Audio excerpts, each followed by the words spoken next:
This is the Lone Crater YouTube. We hope this video helps. This video shows an easy method to create speech recognition in Python. Install speech recognition and PyAudio with pip to capture audio easily. Create a virtual environment first to isolate Python dependencies and avoid conflicts.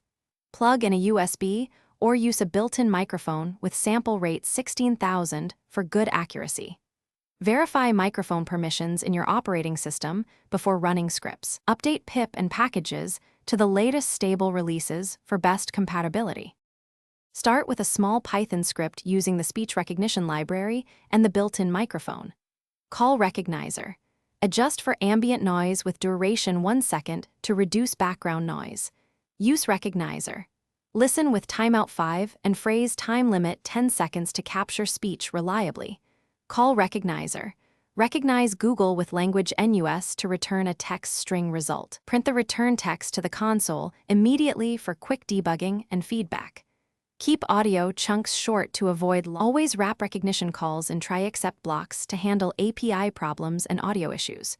Wrap recognition in try-except and handle unknown value error and request error gracefully. Log errors and retry logic to avoid losing user audio when networks fail. Save transcripts to a TXT file or timestamp CSV for later use and auditing. For offline needs, consider Vosk as an alternative with local models and real-time performance. Test on multiple accents and sample rates before deploying to production systems. Thanks for watching. Consider subscribing if we helped you.